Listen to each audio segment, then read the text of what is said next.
We're Mark and Cory, and we live in Sheboygan, Wisconsin. And we are foster and adopted parents. We have 8 biological children, and we have fostered 9 and adopted 5 of those.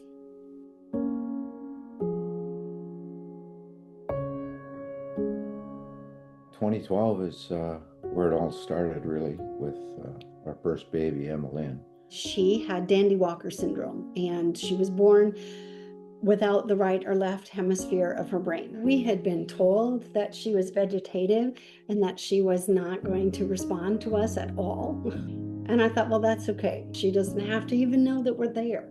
She was amazing. Because she was growing and thriving, it just became too much for her brainstem to sustain. And that was the reason why she died. She lived 50 days, and she died in Cory's arms. And we'd do it all over again. I mean, as hard as it was to have her die, the fact that that baby didn't just die in a crib off to the side by herself is just, that for us was unthinkable. No TLC, just kind of broke our hearts. I always wanted to sneak them out and bring them home.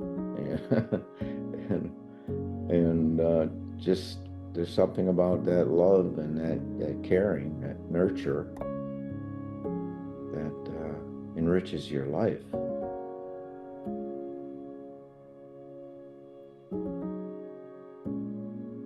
For me, I just wanted to make sure that the baby or the child had a life before they died. Somebody has to be there and decide that it's worth it.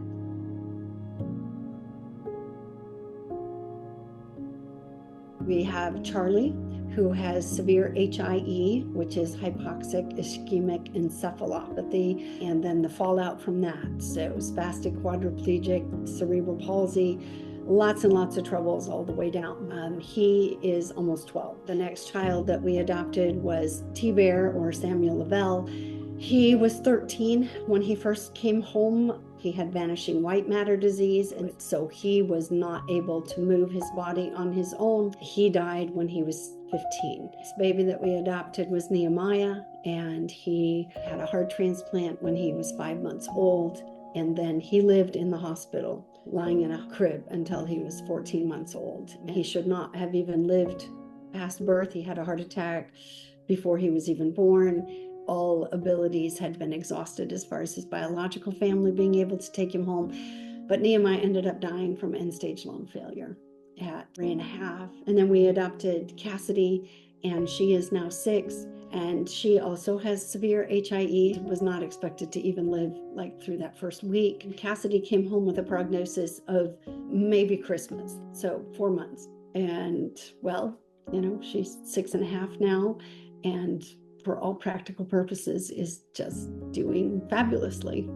What it is that we have learned is that you can't underestimate a child that someone else has said they are profoundly cognitively disabled, they'll never. Well, our kids have come back nevering like you wouldn't believe. They're not actively dying today, so if they're not dying, then what do you need to be able to live today? We have seen firsthand that you can make a real difference in the quality of life.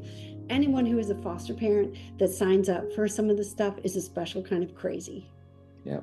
And absolutely worth it. Hard, terrifying, insides like jelly, for sure. It was life-giving, and it worked both ways. I have a reason at 71 years old to put my feet on the floor in the morning. There's something about that love and that caring, that nurture that enriches your life. It's worth it to me. Might not be worth it to you, and we may be crazy, but I'm having a good time being crazy.